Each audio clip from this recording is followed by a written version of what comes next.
Hello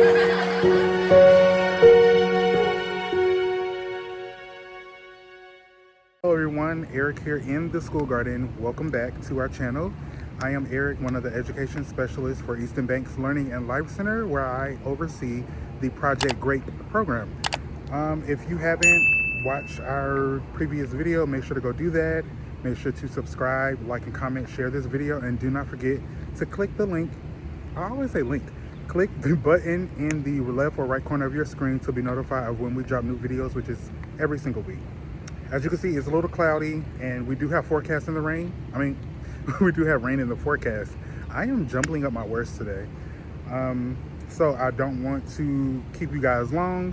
This will be a shorter version of a garden tour, but I just wanted to show you some of the things that the students have done and some of the work that I've put in as well in the garden here, and to show you like a beginning point before summer really kicks in and before the zucchini, peppers, cucumbers, and tomatoes really kick off and take off.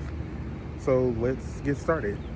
We'll start here and then we'll move towards the other parts of the garden.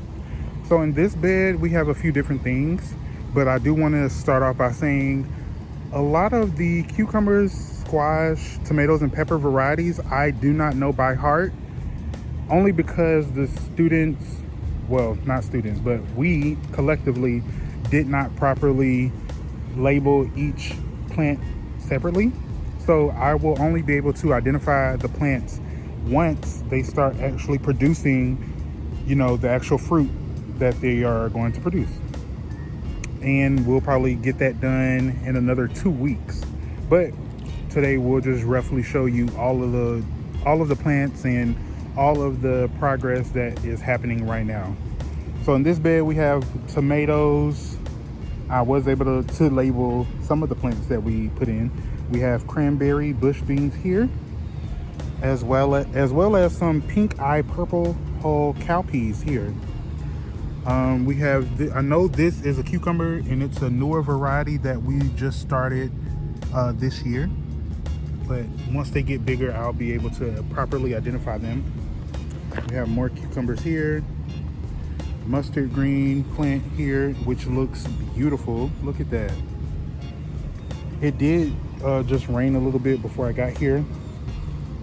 So some of the plants do have a little dew on them. We have nasturtiums here and over there in the corner.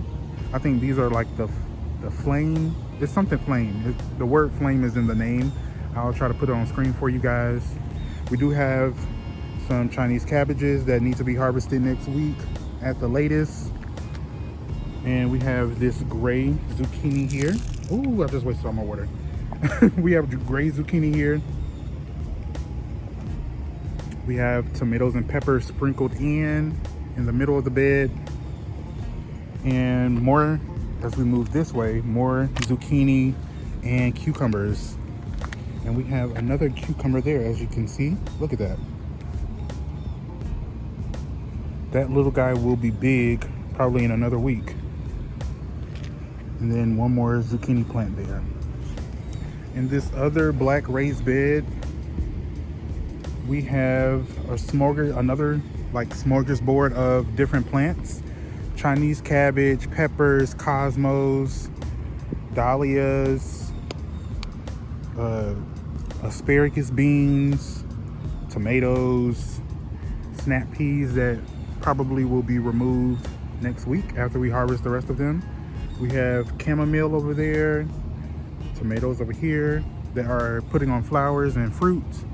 And then these two kale plants, we'll remove them. We'll harvest a little bit and we'll completely remove them and add them to the compost. And then tomatoes, peppers, and another nasturtium there. This bean plant, I don't know where it came from. I think we may have dropped some seeds in the ground here and it sprouted, but I'm gonna leave it because I think it's like a asparagus. It's either asparagus or another type of pole bean, but we're gonna leave it. We do have some Swiss chard and some cilantro there. For some reason, the garlic didn't do well this year. We're gonna get some kind of harvest, but it just did not do as well as I thought it would. But you know, we'll try again next year. Well, later this year. And we have some dill, more Swiss chard, and a little cucumber that doesn't seem to be doing too well. All right, we are over here in these 2 beds. I have to figure out what's happening to our squash here, because these are the North Georgia Candy Roaster squash, and we just put the seeds in the soil, and they don't look too good. So what I may have to do is just start them in a container like this size container, them in that size container, and then, you know, actually put them, transplant them. And then we have more squash here, tomatoes, baby's breath flower, Cosmo, marigold, Swiss chard, and these tomatoes here that aren't doing so well either. It's like the leaves are curling, they have discoloration on the underside of their leaves. I just don't know what's happening to them. I have to figure it out. They may be getting too much water, but I'm not sure. And then we have more beans here. These are the big kahuna beans. We have them right here and right here as well. Those seeds are from 2019, so we're not sure like how they'll do. Hopefully they'll do okay. All right, this bed we have peppers. Like I said before, I don't know the varieties right now. I won't know until they actually start really putting on their fruit. As you can see, some of them have the flowers starting. We have bee balm over here in the corner. We have, I think this is, it's not Angelonia. What's the other name? This may be Coreopsis. I'm not sure. I know this is one of the flowers that the students started, and it was a first time flower for it being in the garden. If I can remember, I will put it on the screen for you. We also have chamomile and a Swiss chard plant mixed in with some onions. All right, now we are in the fabric container garden. These fabric containers have potatoes, collard greens, tomatoes, peas, and marigolds, and nasturtium flowers. And I try to make sure, also straw flowers. I try to make sure that they are not too crowded. As you can see, I did have to trim off some of the leaf foliage from the tomatoes because they were getting a little sickly. So I did have to do that. But the snap peas look amazing. As you can see, we'll be harvesting on Monday. And yo, look at that. Those little bugs, they're already here. The little leaf-footed bugs, they're already here in the garden. So I have to make sure that once the rain passes, I get some BT and spray the tomato plants in the entire garden, because the leaf-footed bugs can cause a lot of damage to your tomato plants during the summer. But I do think that these are Roma tomatoes. They look pretty good. I think those are our Roma tomatoes that we started earlier this year, back in March, I think, February. But the potatoes will be harvested soon. As you can see, they are starting to yellow and die back. So hopefully, oh, I didn't notice that the potato is turning green. So quick tip, anytime you have your potatoes being shown through the soil, you want to make sure that you cover them up so they do not have access to the sun, because that can cause them to turn green. And if you eat green tomatoes, if you eat green potatoes, that can cause like digestive problems, and I don't think you want that. So make sure you take heed to that. But everything over here looks really good so far. And last year we had, oh, look at the little ladybugs.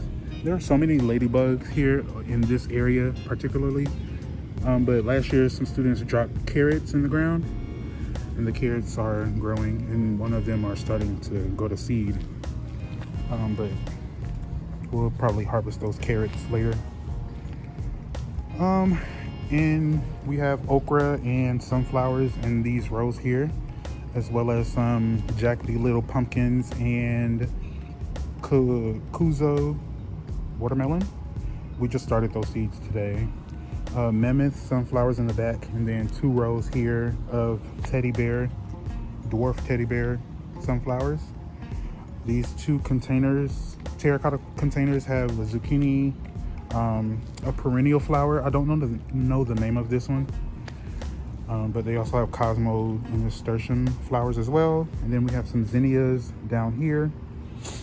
I really wanted to have this area be pollinator friendly specifically because we have like squash over here, and the butterfly bushes attract pollinators, and so I wanted to have another area in the garden that would do the same. And then we have primrose flowers over here. All right, and then these last terracotta containers here, I still have to work on this one, but we have rosemary here, and if I have another video or clip, I will show you what the rosemary looked previously, but it's doing so well right now. It's getting bigger, it looks healthy, and I'm really excited for it. Over in this container, we have bronze fennel and Queen Anne's lace. This particular flower is related to carrots. As you can see, it looks like a carrot that's going to seed, but it's actually a flower, specifically a flower, and it looks really pretty. And then here, another cucumber that I don't know how to identify yet. And then we put in some Kentucky Wonder Beans in this container as well. All right, guys, that's today's video. Thank you for watching. We hope you learned something while watching this video. We have so many more plants to put into the ground because we'll be removing more of the mustard plants, the kale plants, like I said. The rest of the cabbages will be removed, and more of these snap peas will be removed as we move closer and closer to June. So make sure to stay tuned for those happenings, and we'll do our best to keep you updated throughout the summer. We are really excited for the North Georgia Candy Roaster Squash. We'll have to start more of that because, like I said, it's not really doing well, and I don't want, I don't want it to get to July and we're trying to put out squash. So make sure to like this video, subscribe, and comment, and don't forget to follow us on Facebook and Instagram at EBLLCINC, and on TikTok at Project Great. And we will see you all later in the garden. Bye.